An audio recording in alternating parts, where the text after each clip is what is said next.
Today I will tell you which states you probably want to avoid in 2024 and why. Welcome back to the series. This is our third year doing this one, and I have to say we've been pretty accurate the last 2 years. At least that's my opinion. I could be wrong, according to you. As we go through this list, I'm sure some will feel that we skip some states, and that is probably because we think that they've already hit rock bottom and the future looks better from where they sit today.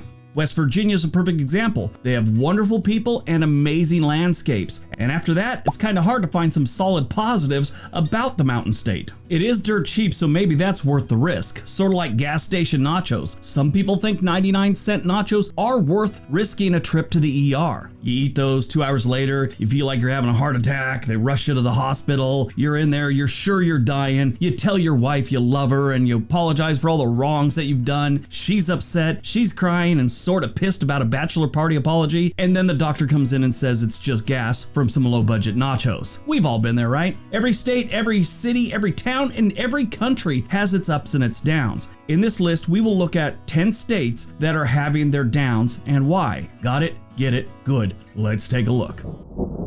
Number 10, New Jersey. New Jersey has always had its problems, from its Superfund sites to its really bad urban areas. Now, if you don't know what a Superfund site is, I've talked about it before on this channel, but back in the day, the entire country did, but New Jersey was the worst. They had a bunch of companies that were just dumping, chemicals or doing just weird stuff, and New Jersey sort of turned a blind eye to it for a long time. Well, when different environmental laws passed, they had to clean them up, and they became known as Superfund sites. New Jersey is not the biggest state, but they had by far the most. Now, they've made some progress on the Superfund sites and some other things, but they've got a few things that have gotten worse and will continue to get worse in 2024, like their taxes and a high cost of living. High property taxes and high taxes in general make the state very unattractive for residents and businesses. This is nothing new, but as prices rise, so will the rate of people leaving the Garden State. The two main things that make people leave or move is jobs and cost of living. And one kind of feeds the other. As the cost of living goes up, companies move, then the state loses jobs and more people move out. They also have a pretty bad problem with infrastructure. Their infrastructure strain is pretty rough about now. The state is facing challenges in maintaining and updating its heavily used transportation infrastructure. There's a lot of use on the New Jersey roads, not just the residents putting the wear and tear on the roads, but New Jersey's right there with New York, and there's a lot of trucking, a lot of transportation of people driving the roads going back and forth through New Jersey. The vast majority of the people driving into New York City every single day are coming through New Jersey.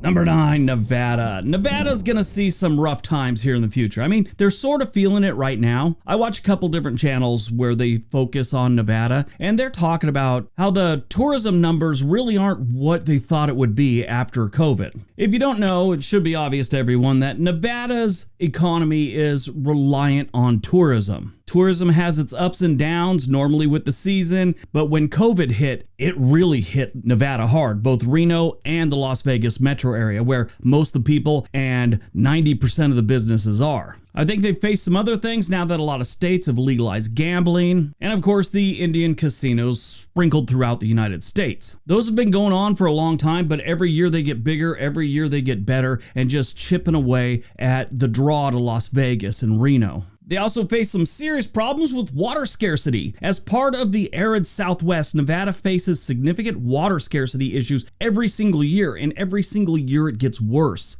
The winter of 2022 to 2023 was a really wet winter for the West, and that helped out. But we might not see that again, and they'll be right back to really hurting for water. Every city wants to grow. Every city wants to bring more people in. That's how they get a bigger tax base. But when you don't have enough water to go around, got to come up with a better plan than what they got going on right now. Number 8, Kentucky. Kentucky's one of those states that we never talk about. I was just mentioning this recently. We never talk about it here because they're never quite the worst, and they're never really that good. But Kentucky right now is facing some serious problems. Their health challenges. Kentucky faces public health issues, including a high rate of smoking deaths and smoking illnesses, along with obesity. This is one of the most unhealthy states we have. Now, you might say, how does that affect the state going down if these people aren't healthy? Well, first of all, not everyone has private insurance. the state has to pay for that. And when you have more people on disability because of health issues, the state's got to pay for that. Sure, they get some money from the federal government, but a good portion comes out of their own budget. They also struggle from years of not really having that much of a diverse economy. They were really reliant on coal and agriculture for many, many decades. And as coal goes downhill, like some of the other states, so does their income for the people, and the tax base shrinks as well, which means besides the people on disability, now you got more and more people on unemployment. They're like 2 or 3 bad moves from becoming the new Mississippi. Number 7, Arkansas. Arkansas's got a whole truckload of problems. And I've mentioned this again before. I've mentioned a lot of things before, but everyone's complaining about their governor. I don't know what the deal is. I don't really follow politics like I probably should. I've kind of sworn off it a bit, but I get comments all the time and I get emails all the time about how I should make a video about how bad the governor is in Arkansas. Just quit suggesting it. I'm never going to make a video like that. That's not what we do here. Here's the problems with Arkansas. They got poverty and income inequality. Arkansas has some of the highest poverty rates in the United States, with associated issues such as food insecurity and lack of access to health care. This has been going on for a very long time, and it's just going to get worse. They also really dropped the ball when it comes to educational attainment. The state has historically had lower levels of educational attainment compared to the national average, which can affect workforce development and economic opportunities. Rural challenges are another problem Arkansas has. As a largely rural state, Arkansas faces the typical challenges of rural areas, including job scarcity, brain drain, and limited access to services. Arkansas also has 2 of the most dangerous cities in the United States, Pine Bluff, Arkansas, and Little Rock. And those aren't going to get any better. Number 6, Illinois. They got Chicago. So yeah, I could just leave it there, but I'll go on. They've got debt and pension issues. Illinois has faced significant fiscal challenges with large public pension liabilities and budget deficits. They've also got a population decline going on, which is going to lower their tax base. And that's just the natural population decline. I'm not even talking about the people that die of lead poisoning in Chicago every year. Number 5, New Mexico. In my opinion, New Mexico is the most beautiful of all the desert states. Sadly, that's where the good stuff ends about New Mexico. New Mexico has problems like educational outcomes, drug problems, crime, poverty, just like every other state, but they seem to be really focusing on it and really trying to make it worse, it seems like sometimes. The state often ranks low in education, which can impact future economic prospects for the entire state, not just individuals. If you don't have an educated workforce, tech companies aren't going to move in there. Companies that need people that have at least a high school diploma won't move to your town, your city, or your state if you got 8 people graduating from a class of 100 every year. New Mexico has been struggling with a high crime rate for many years, and that's not going to change in 2024. There is one bright spot. A friend of mine just retired to New Mexico, and his wife is like the ultimate Karen. She calls the police for any minor public infraction. Leave your car parked on the street for 3 days, she'll call the cops. Your Harley too loud, she'll call the cops. She actually filmed a neighbor who used to sit on his porch and read, but he'd often spit off the porch, like into the street or the sidewalk. She filmed that and took it to the police. They laughed at her. And yes, we make fun of her all the time for this, so this is no surprise to her that I'm bringing it up. I'm just not using her name, Julie. Yeah, New Mexico's problems aren't going to get better anytime soon.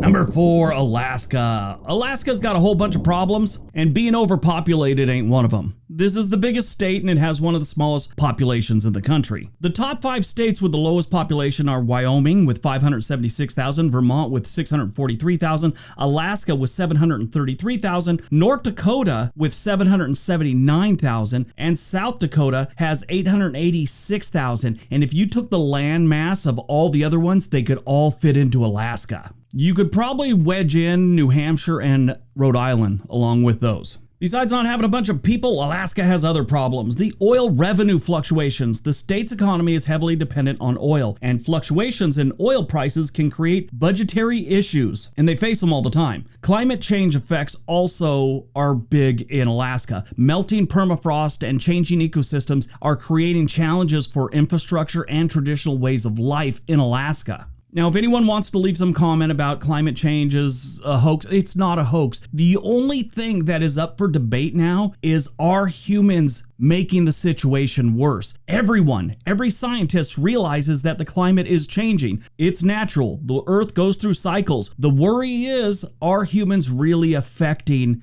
how bad it's going to be this time? That's what's up for debate. So before you leave your comment, please update your propaganda. But with the oil reserves and the climate change going on in Alaska, things are just going to get worse in 2024. Number 3, West Virginia. West Virginia has definitely seen better days. I mean, they've been hit with a 1-2 punch, like I've said many times before, with the decline in the coal industry and, of course, the opioid crisis. They've gotten better. They've gotten a lot better. They've got a long way to go. I think 2024, maybe 2025 is the last year you will see them on the decline. I think prices have got so low, people that have jobs or retired people will start moving to West Virginia because the cost of living is low and real estate prices are ridiculously low. And it's just going to get a little bit lower over the next 2 or 3 years. As it gets lower and lower, more and more people will actually move in there. It's not going to happen in 2024. It's probably not going to happen in 2025, 26, 27. I think you'll start seeing West Virginia on the rebound. At least I hope so. There is nothing but good people in West Virginia that have seen some really hard times. And they really need things to break their way for a change. I mean, these people deserve it. Number 2, Louisiana. Louisiana's been going downhill for quite some time. I was just there last January. I'll actually be there again this January. The entire state has some serious problems with their poverty, their economic challenges, crime in their cities and their small towns. I mean, they honestly have some of the worst cities in the country when it comes to crime. Baton Rouge, New Orleans, Alexandria, Shreveport, they really don't have any decent cities. It's too bad too. Besides all those problems, Mother Nature shows up in the form of a hurricane every now and then to slap Louisiana around just to let them know who's in charge. They should see some problems too with climate change because, I mean, the entire state, or not the entire state, but most of the state is at sea level. All right, before we get to number 1, don't forget we have another channel called On This Day. There's a link for that down below. All right, on to number 1. And number 1, California. Of course it's California. California has both natural disasters going on and human-made disasters going on. And a lot of it has to do with their politics.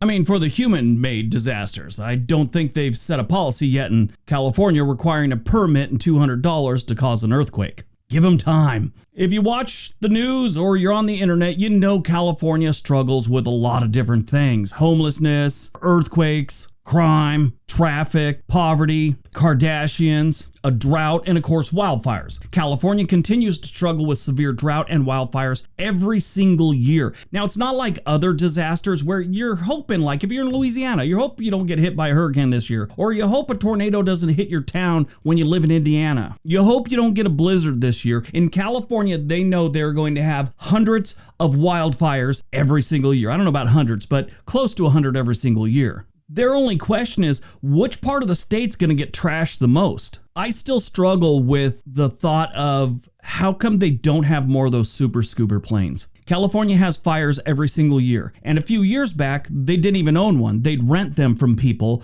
to fight the fires every year. California needs a fleet of about 60 of those things every single year. If you don't know what I'm talking about, they're these planes that fly out to the ocean or on a lake, and as they get close to the water, they kind of land and just fill up these tanks underneath with up to 1,600 gallons of water in just a few seconds. They fly off the surface of the lake or the ocean and go to wherever they're needed. Now, I just read that 30 are deployed to California for the upcoming fire season. They got here in September. From what I've seen every single year, that's not nearly enough. I think doubling that number to 60 would be a good start. I think triple would be a good number, 90 of them. That's just the point of view of a man that knows nothing about fighting fires. Besides the wildfires, California has a host of problems like I already mentioned. Some of them they're working on, while other problems are getting worse. And I think those problems that are getting worse are going to drag California down for a few more years.